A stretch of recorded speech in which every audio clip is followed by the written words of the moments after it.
are back with episode 135 of The Horror Guys. It's us again. I'm Kevin. I'm Brian. And we're going to talk about some horror movies. We get all 5 good horror movies this time, right? We have a mix. Not all winners. Yeah, not okay, all winners. it's a mix. You're right. Yeah. But we should tell the nice people We got 4 winners. we think about them, and tell the nice people what we think about them. Yeah, we love all of you.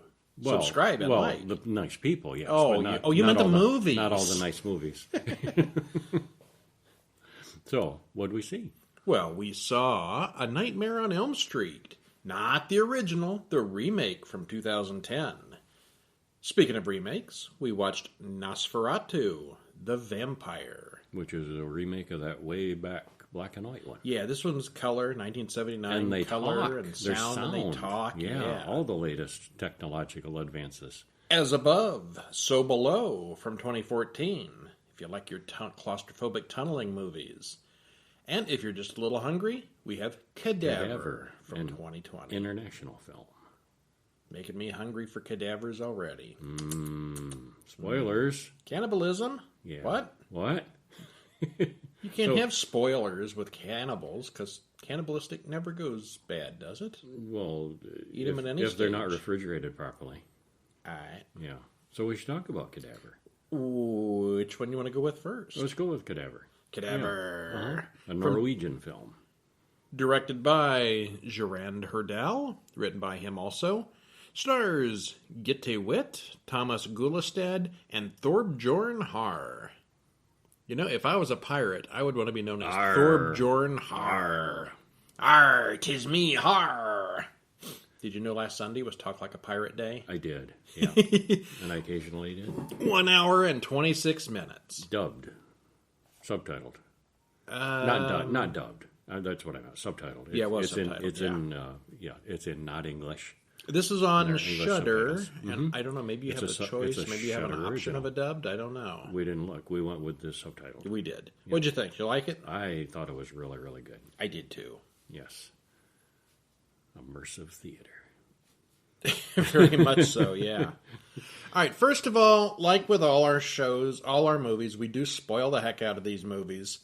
This particular one, though, we both liked it a lot, but there are spoilers ahead, so put us on pause. This one especially you should see before when there's a listening good to us. one, we give a special warning, and this one you should not hear until you've seen We feel strongly about this one, yeah. So, the siren has been sounded. Spoiler horn. Auga! As credits roll, children roam through an empty building and play with huge mounds of abandoned clothes.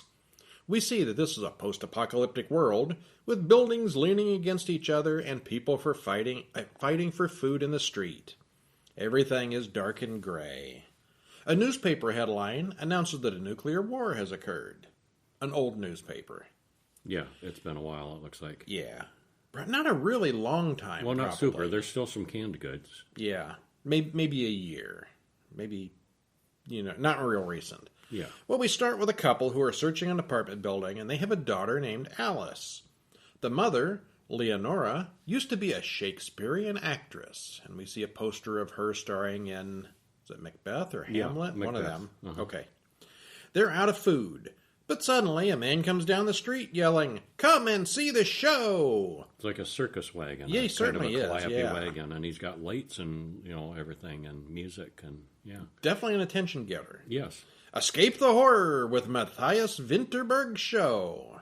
There's enough for everyone.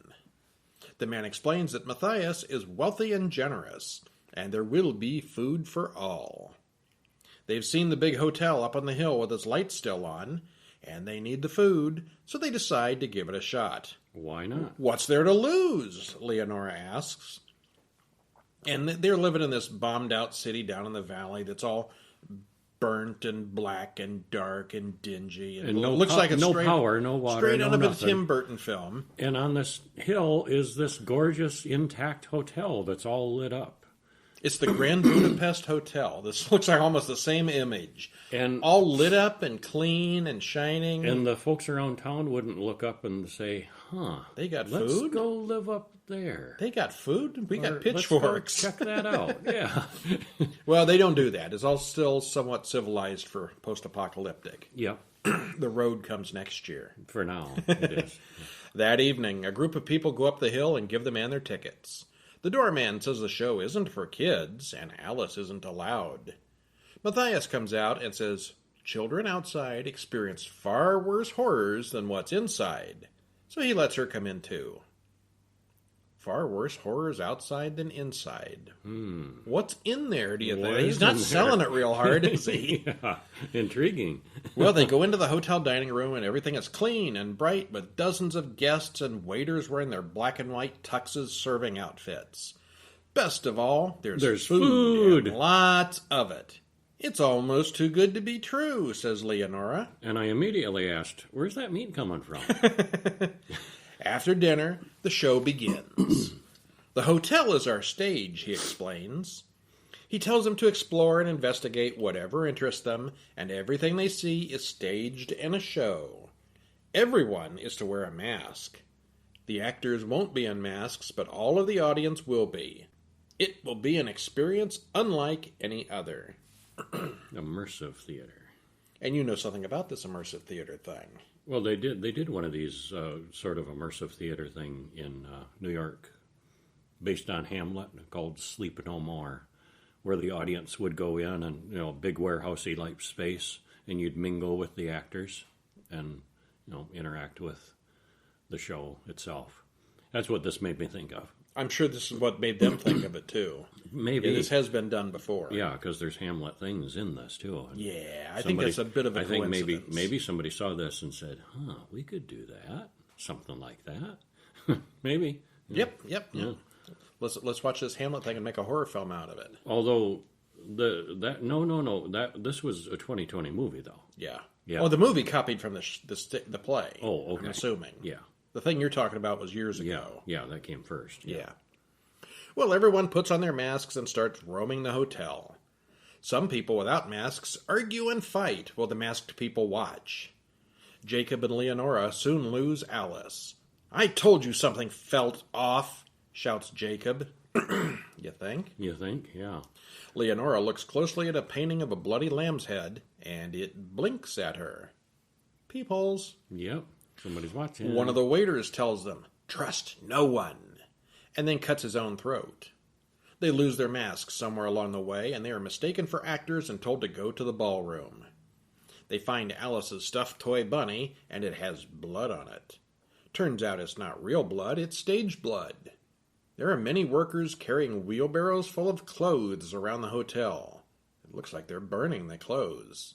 See, and he said that everything is part of the show.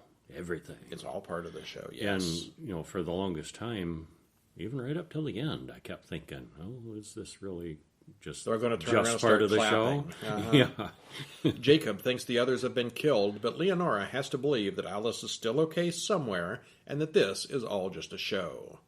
We see some newspaper clippings fastened to the wall. Daughter of famous director burned to death in fire. And man buys hotel where daughter was killed. The photo of the daughter looks exactly like Alice. You always notice in these movies there's always somebody who looks exactly like somebody else. Mm-hmm. Yeah. Leonora watches Matthias explain things to some new actors that they need to be intriguing enough that the audience follows them out of the room and separates. Because the audience outnumbers the actors, so they have to be careful. Yeah, and she was there overhearing all this. Yeah. And that made it seem like it was part of it too, because as she's leaving, he watches her go, like he knew she was there, it's part of the show. And she's I started thinking she's the only audience member. And it just gets more and more complicated, I don't know, that's how it seemed. Uh-huh. Yeah. Leonora starts seeing Alice everywhere, and it's clear she's gone a little bit crazy. Or is that a special effect that's part of the show? The bald, white-suited workers tell one of the actors that they aren't allowed in the tunnels beneath the hotel, and the actor wonders why. It appears they don't know what's going on either. Or do they? Or do they? Leonora finds a secret trap door that leads to the tunnels. The tunnels are full of secret doors, peepholes, and dead people. Now things are getting real. The workers are actually butchers, cutting up dead bodies for food. Leonora gets knocked out and awakens hanging upside down in the meat locker. Matthias comes over and asks her to join them. What would you do to keep your family alive, he asks. She refuses, so the butcher gets ready to do his job on her. Jacob walks in, and he's decided to work with Matthias. He takes the butcher's scalpel, but hits the butcher. He was faking it. Saw that coming. Yeah, that was not a big surprise. The butcher then kills Jacob and is killed by Leo.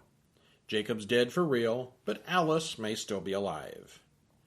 The next show begins with a new batch of guests. Leo puts on the guest mask and follows Matthias as a new round of guest purging begins. Leo goes to the bathroom, ballroom, and explains everything to the audience, but she's not wearing a mask, so they think it's all part of the act. Yeah, and that was a cool move on her part, too. She can blend in with the new audience. Mm-hmm. She's just part of the crowd again. She then starts quoting Shakespeare and then leads the audience into the tunnels, where they outnumber the workers.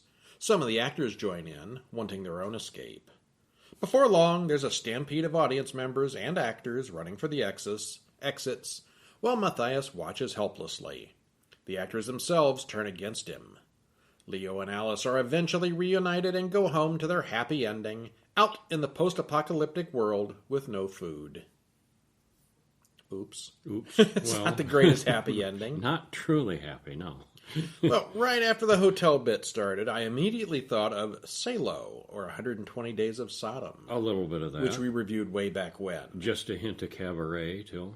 Uh-huh. Yeah. The large group of people playing strange and probably deadly games was, I'm sure, what set those buttons off. Yeah. The set was very reminiscent of The Shining or Dr. Sleep, with the long red corridors and weirdness in every room. Yeah, very much so. Stay out of that one room. Yeah, a lot of influences of different things that you can recognize. Yeah. It's very dark, mysterious, and suspenseful. You never quite know what's going on here until the end, and it's all very tense. See, even the deaths, I mean, like the waiter that slashed his own throat. Could have been fake. It was fake. It was fake, yeah. He did fake that. And they showed how he had a special effect rigged up. Well, when Jacob and got then killed, I was thinking, that one was, she checked herself, and that one had to have been real. Yeah, I suppose, yeah. There's always just a chance that this is a weird show. You keep hoping it's just a weird show. You keep thinking and hoping, yeah. But in the end, it's exactly what you'd expect from a horror film, and all the nastiness is completely real. Mm-hmm. But the thing is, they had the second show. Well, she was still there. Yeah. And there was like 15, 20, 30 people at each show. Where are all these people coming from that the town isn't deserted? Yeah, I was wondering about that, too. And they have 2 shows a night? All inside of the hotel. Yeah. And then they're butchering people for food. 60 dead people in one evening if they had 2 shows every night. That's a lot of meat. Yeah, it would to feed the cast and a few. Yeah, that's just too much meat. Some things didn't add up if you think about them. Don't think about this one too much. Don't think about too much, but it was so well done and so entertaining. Yes. Yeah. So what's next? Well, we saw As Above, So Below. A whole lot more below than above in this case. Yes. Yeah, As Above, So Below from 2014, directed by John Eric Dowdle, written by him and Drew Dowdle, stars Perdita Weeks, Ben Feldman, Edwin Hodge, hour and 33 minutes. I saw this one at the theater when it came out. Okay, I saw it sometime after. So this was my second viewing of it as well. You didn't see this at the theater in 2014? Did we? Oh, we saw that. That's right. I'm pretty sure you were right next to me on that was one. at the theater we saw that. Yes. Yeah, back when we could still go to the theater. Remember that? Back, I remember that. Pre-plague days? Yeah. Did you like it? Yes, I did very much. I even liked it the second time. I think I liked it better the second time. I think I liked it better the second time. First time it was just shaky cam running all over everywhere, and the second time I picked up a lot more of what was going on. Yeah, I did too. All right, so that's another thumbs up for me and you. Yeah. Two thumbs up so far. We're on a roll. We're on a roll. I know how this podcast is going to end. Tragically. Scarlett is making a video as she looks for a clue on a lost stone tablet located in Iran. She's not supposed to be there and risks death or jail, but she gets there without trouble. Just in time, too. Oh, yeah.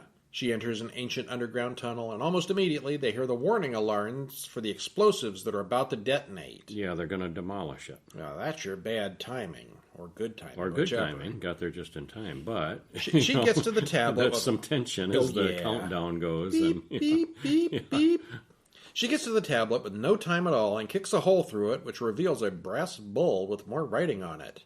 She videos the thing and hopes she got all the writing down as the detonation countdown begins. And they're like, 3. Oh no, 2. Yeah. Boom! They get out alive, but the local man warns that her path leads to madness. Credits roll. Well, that was like a whole Tomb Raider movie before the credits. Yeah. That's just the warm-up. Yeah. Scarlett starts another video, and we see that she's an accomplished archaeologist PhD who knows 4 languages.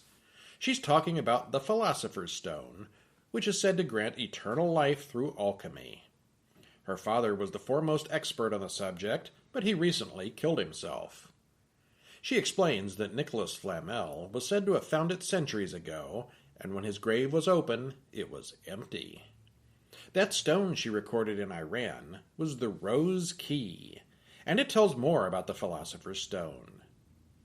She goes to find her friend George, who is able to break into places, and then we meet Benji the cameraman. George agrees to help translate, but that's all.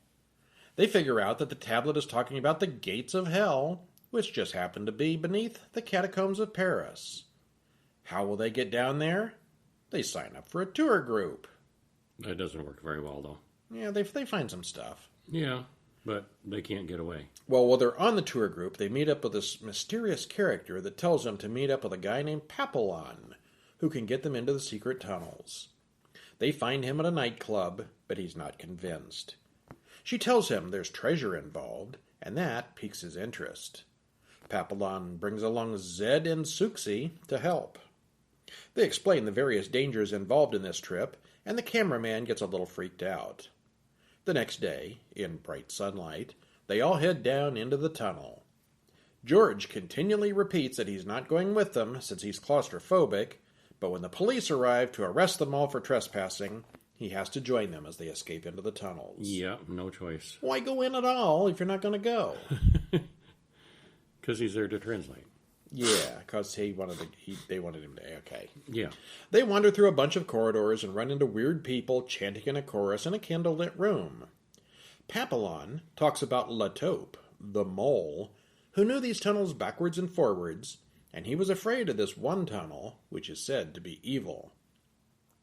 La Taupe went missing 2 years ago after finally going in that one tunnel. They have to crawl through bones and rats while they hear that weird singing, at least until the tunnel collapses behind them. Oops. And there's a touch of Blair Witch when they end up back where they started from. Yeah. And they have no choice but to take the cursed tunnel now. They get turned around and have no choice but to go into that forbidden tunnel. They hear a phone ringing. Papillon explains that it's simply impossible. Hundreds of people disappeared here when there was a collapse several years ago. Crazily, they find a piano covered in dust, and it's exactly mistuned like the one George played as a child with his now-dead brother. What? There's a now-dead brother? I wonder if we're going to hear about that again later. Oh, we certainly do. Scarlett chases after the sound of the phone, but when she finds it, she also finds La Taupe, who's been down here for years. Eating what? Or is he still alive? Even? Well, maybe, yeah, that's a thing, yeah. Could be a cursed soul that's trapped there. They find a long vertical tunnel, and they all climb down. They find some of the markings from the tablet, which reminds us that there was a reason they came down here. They solve a puzzle, and find another secret tunnel, just like in Tomb Raider. Scarlett does, in fact, find a treasure room full of gold. She takes the Philosopher's Stone, but the others go for the gold, which is obviously a trap. Suxi is injured, and La Taupe is buried.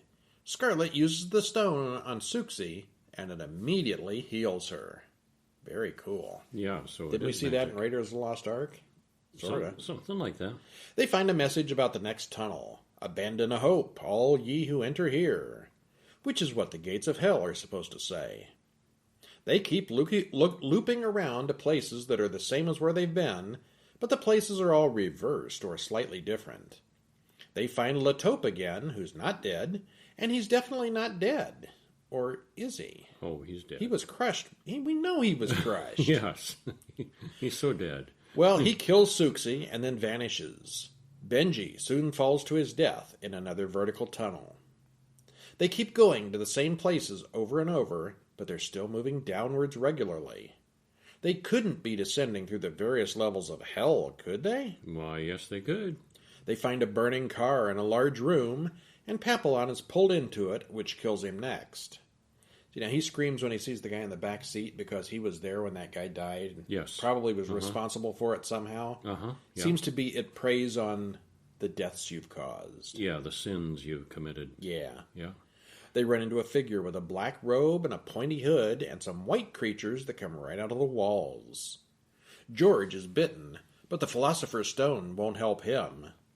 Scarlet figures out she grabbed the wrong stone and decides to go back for the right one. She leaves Zed with a quickly dying George. She backtracks through a bunch of weirdness, replaces the stone, and grabs the other one. This time, she finds her dead father hanging by a rope. She apologizes to her dead father for, I don't know, what didn't she do? She didn't call him or something? She ignored his calls. Okay. Yeah. So there's her big problem. She contributed to his suicide. Mm-hmm. And that's what the survivors, that's what they did. You've got to confess or make to peace their with sins it. or made peace with it. Yeah, they were the ones that survived. The ones that were in denial about it and refused, they are the ones that died. Yep. She hurries back to George, who heals instantly. Next, they have to take a leap of faith down the longest vertical tunnel yet. But hey, they're okay. By this time, their flashlights are blinking off and on as the batteries weaken. They find a manhole cover that they have to push down to open. Apparently, gravity has reversed somehow, and the manhole leads to a street in Paris. They are out.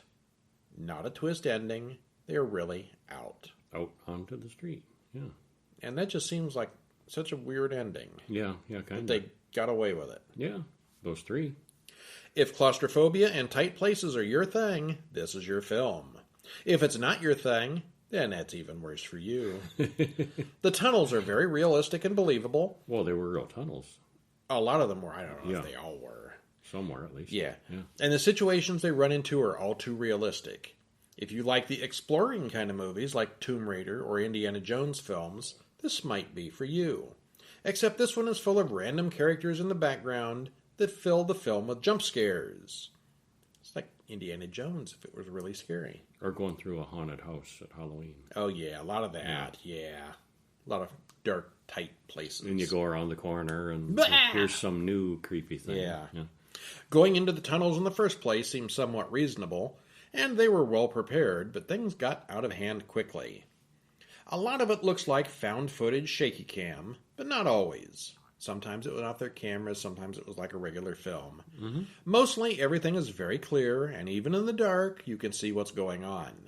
It's very tense, very claustrophobic, and very... Short film this week? Did we watch a short film? We saw The Mime. But we can't talk about it because mimes are silent. Mimes are silent, and he was silent. He was. It wasn't a silent movie, though. No, it really wasn't. Okay, Mime from 2021, directed by Ruan Hegelman, written by Jop Goris, Thij Dihan, and Ruan Hegelman. Stars Jop Goris, Thij Dihan, Olaf Wilting, Max Hittema, Carolyn Dedden, and Marit Goldstein.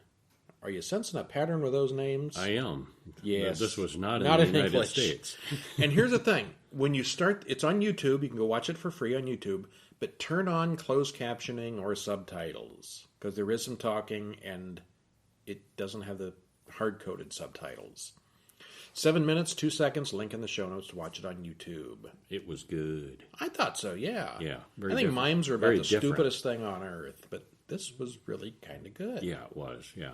Very clever, very, very well done. Yeah. We open in a park while a mime reads a book.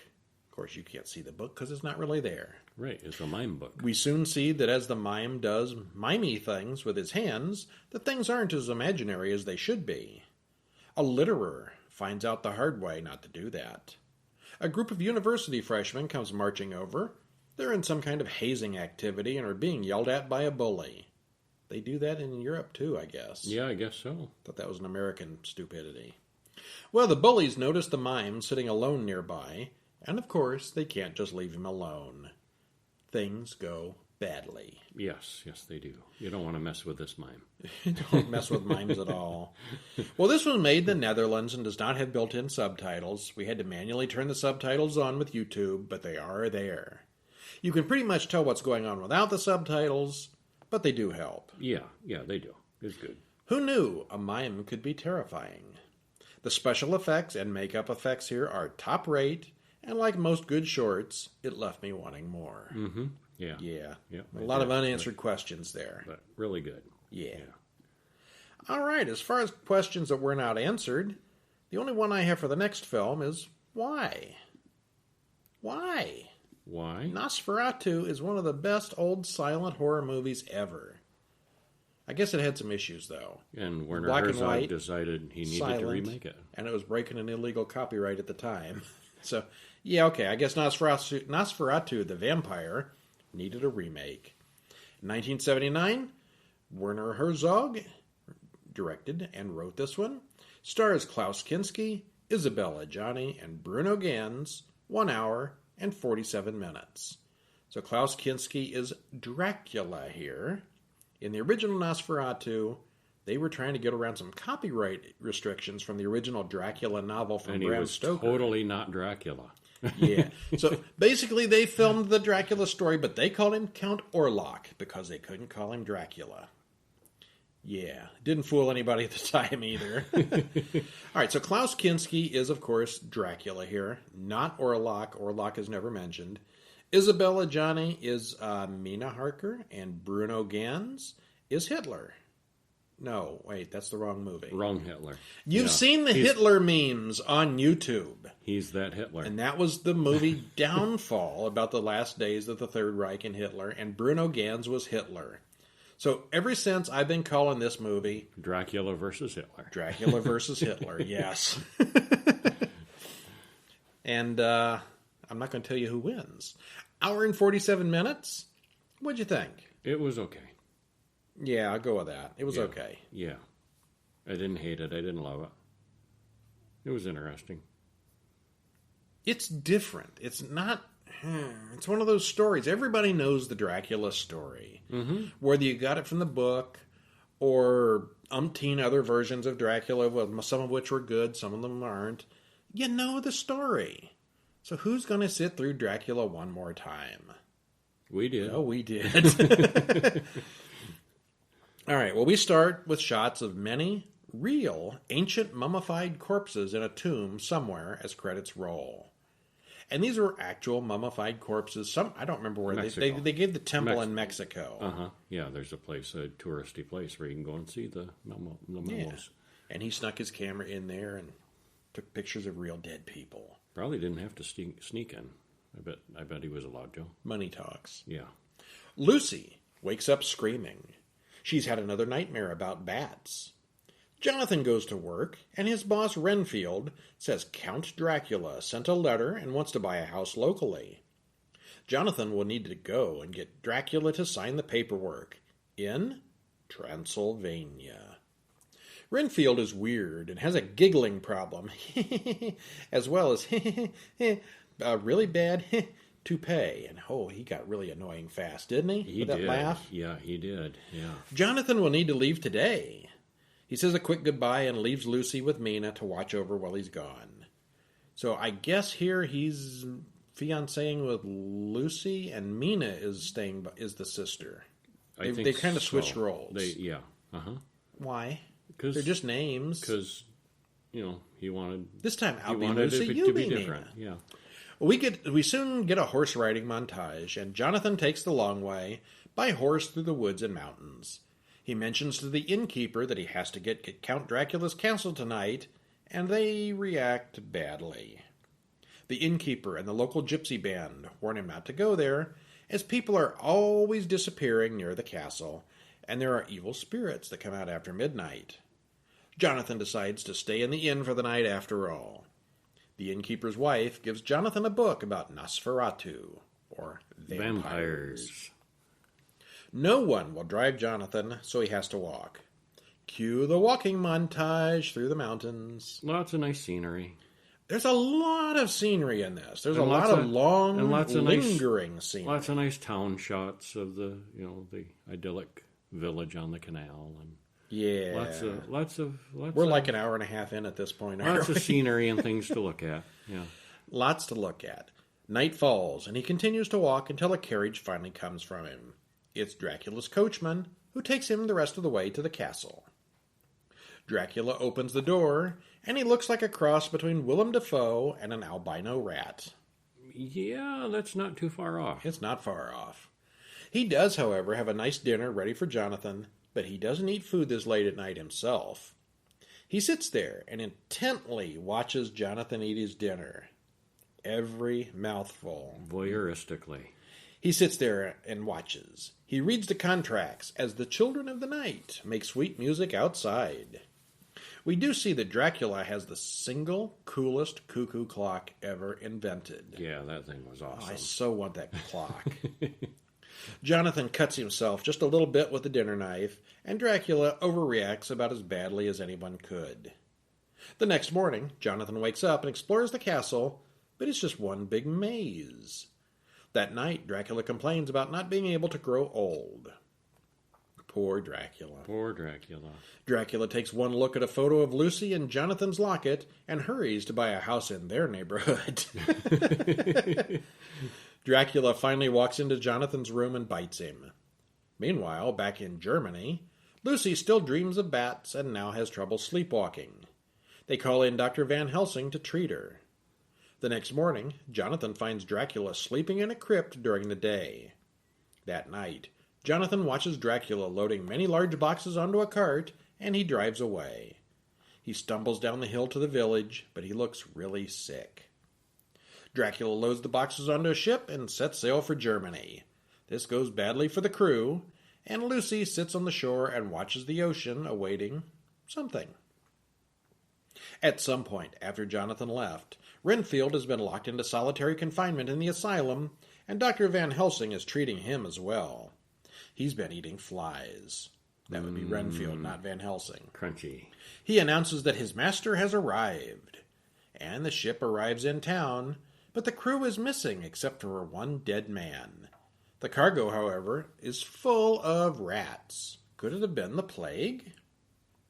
That night... And as soon as the plague is mentioned, I like how, the room clears. I think it's the plague, and there's like 20 guys in there, and they all just head for the doors. Yeah. That night, Dracula unloads his boxes and places them in various spots. Not long after, Jonathan returns home to Lucy, but he's not quite right. He doesn't recognize Lucy, and the doctor says it's a severe brain fever. "The sun is hurting me," he says. That night, Dracula comes to Lucy and introduces himself. He makes no reflection in her mirror.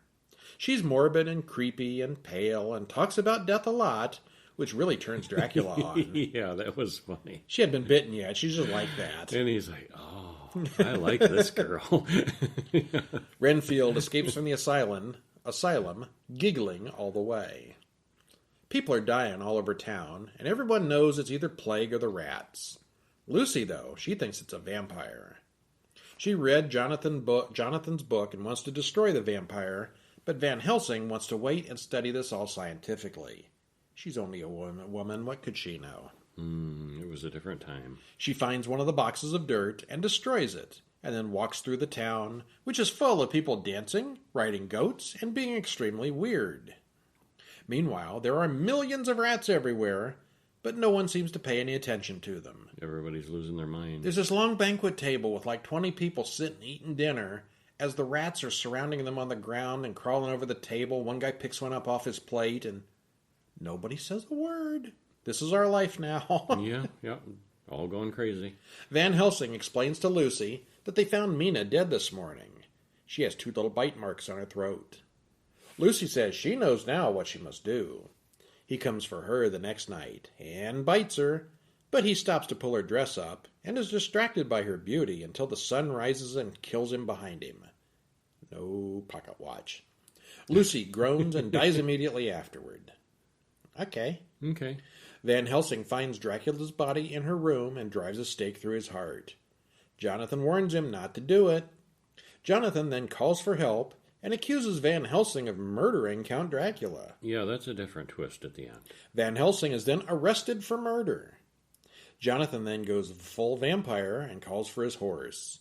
He has big Nosferatu teeth now, too, and rides off into the night. He's the new guy. So, Hitler versus Dracula. And, Dracula, well, I guess it was a tie. Hitler becomes Dracula. Yeah. Okay, so it's very, very slow and ponderous. And the music doesn't help. The actors often stand in picturesque staged scenes as if they were posing for a photo shoot.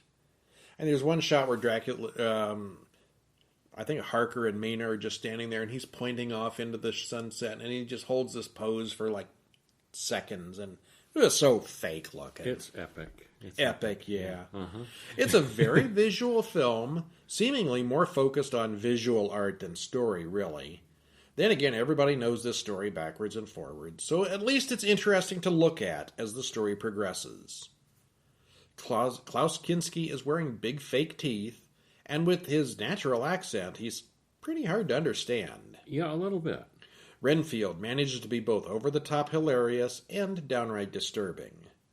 Isabella Gianni as Lucy is pale and mysterious and weird, and that's even before Dracula starts working on her.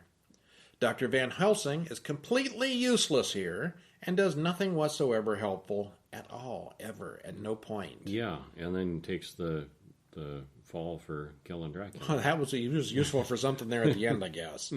But the rats really steal the show, though. Lots of That was a lot of rats. Yeah. No CGI rats were involved here. Real rats.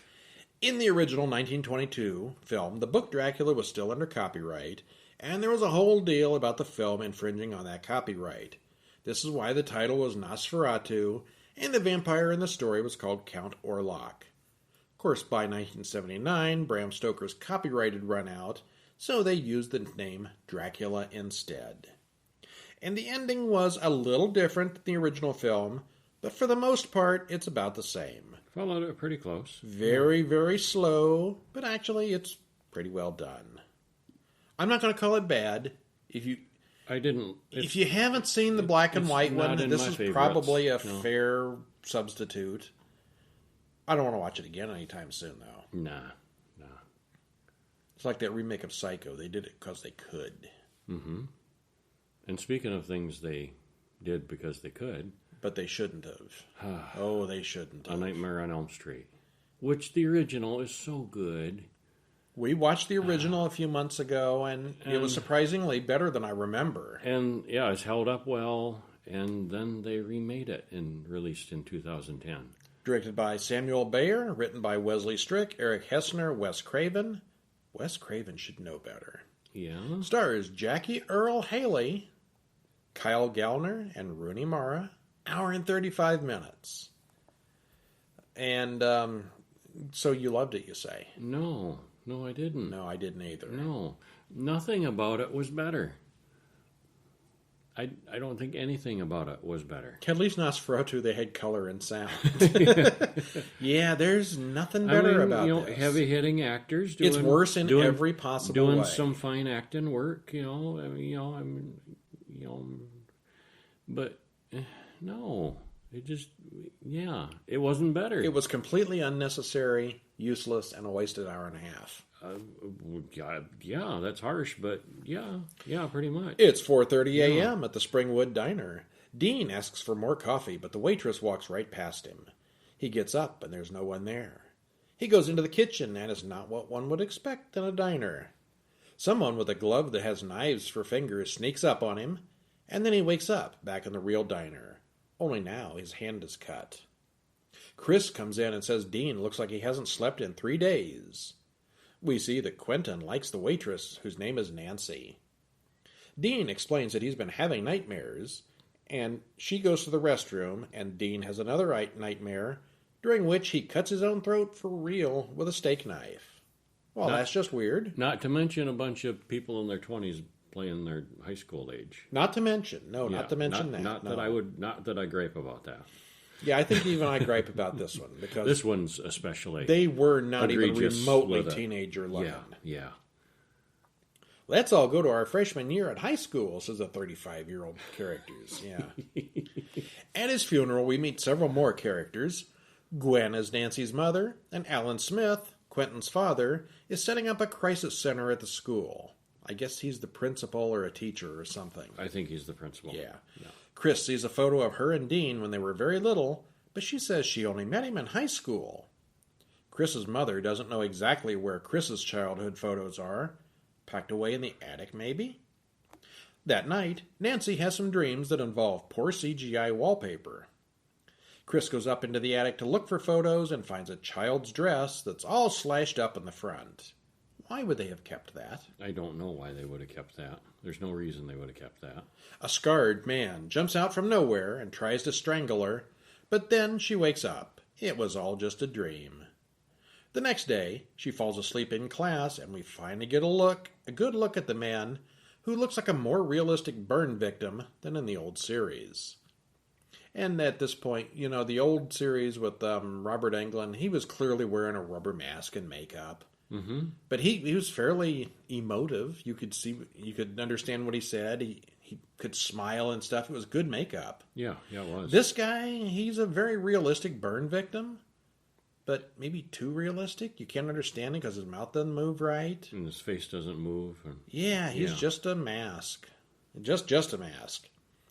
Chris talks to Jessie about her dreams, and it turns out he's been having the nightmares about the same burned man. She goes to sleep, and he throws her all around the room before slashing her apart right in front of Jessie. Jessie puts his clothes on and runs away, setting off the alarm on the way out. Yeah, a lot of the things were right out of the first one. The same, but sort of different. Not as good. Jessie runs to Nancy, who's still awake. Nancy talks about dreams of a rhyme. 1, 2, Freddy's coming for you. And that's as far as we ever get with that rhyme thing. They've forgotten their words. Yeah, she's having dreams too. The police catch up with Jessie and arrest him. He's covered in Chris's blood. Nancy calls Quentin to talk, and she fills him in on what's been happening. The next day, Quentin researches sleep deprivation and nods off in the coffee shop. He dreams of a little girl in a library. Nancy wakes him up when she arrives. Jessie then dreams that he's in a factory and hears Chris calling for help. There's more little girls in there, and he soon runs into Freddy. Jessie dies a bloody death in the jail cell, but Freddy gets to play with Jessie for several minutes after his physical death.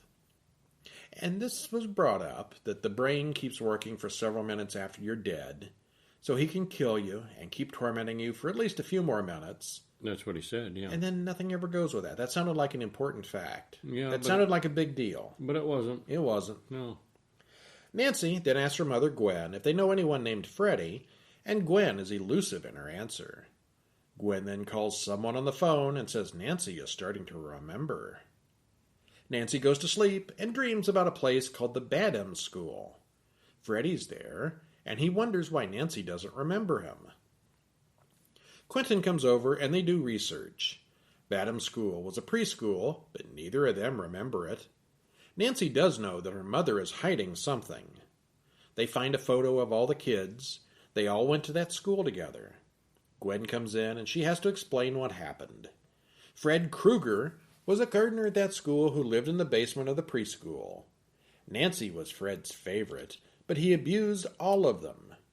She explains that Freddy left town before the police could catch up to him. Quentin's at swim team practice and passes out in the pool. He sees still normal Freddy being chased through a factory parking lot by a bunch of people in cars, including Quentin's father and Nancy's mother. They trap him and burn down the building with Freddy inside. Jessie wakes up, now knowing what really happened.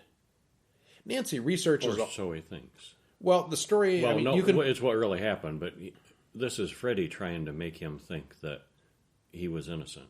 Yeah. Well, I mean, what we see, Freddy is innocent. He's just a good guy. He likes the kids. He's nice to the kids. And then the parents decide to gang up and kill him. Because So throughout the whole falsely story, accused. everything up to But- this point, you're wondering, were they wrong? Was Freddy innocent? No, because before this, Freddy is like, being all creepy. Your hair smells so good, and your hair always Yeah. smelled so good, and I mean, So it's like they're trying to he's create doing- doubt, but they're also making it but clear that previous there's to no this, doubt. there was no doubt. Yeah. yeah. They I think maybe things were Something in the wrong was messed order. up in editing, possibly. Yeah. That editing different would have made that more of a mystery. You can't be talking about "you were my favorite" and doing the tongue things and all that, and then later on trying to pretend to be innocent. Because No, we know better. We saw otherwise. All right, well, Nancy researches all the kids from preschool, and they're all dead. Nancy and Quentin are the only ones left. Quentin confronts his father, claiming they killed an innocent man. Quentin says none of it was true. Freddy never hurt anyone. So they believe it. Well, Quentin does. Yeah. Yeah. Barely awake, Quentin and Nancy run off to the closed bed in school. They break in and go down to the basement where Freddy lived. They find Freddy's secret room, which the police never did, full of paintings and artwork done by a younger version of Nancy. Quentin finds dozens of photos that prove that Freddy really was a pedophile. Freddy simply wanted them to remember what he did to them, not to prove his innocence. When little kids get abused and stuff like that, they tend to block out memories. But a whole group of kids forgetting the entire school? That seems a little excessive. Go there. That seems kind of magical of them. Yeah, they all forgot they all blocked out the exact same things. Parents to all be able to get their kids to forget all about this completely. Yeah, no. It's not magical hypnosis. This is just they blocked out the traumatic experience. I wish I could block out the first 3 or 4 years of school. Finally, they decide to lure Freddy into the dream. There's a lot of cat and mouse suspense, but they outsmart him, bringing him into the real world with an injection of epinephrine. In the real world, they easily kill him and set the place on fire just to be sure. All done. Happy ending. Freddy's gone forever. The ambulance shows up to take them both to the hospital, and it quickly becomes clear that Freddy never dies. No, not really. All right, now, oh boy, my commentary is almost as long as the movie. Oh. All of the main cast is from 23 to 26 years old, which you can easily check out on IMDb when you're not sitting in the theater watching it. Mm-hmm. They're all playing high school kids, which always triggers Kevin. Doesn't usually bother me too much, but clearly Katie Cassidy as Chris and Rooney Mara as Nancy both look way too old to be in high school. I think a couple of them are in AARP by now.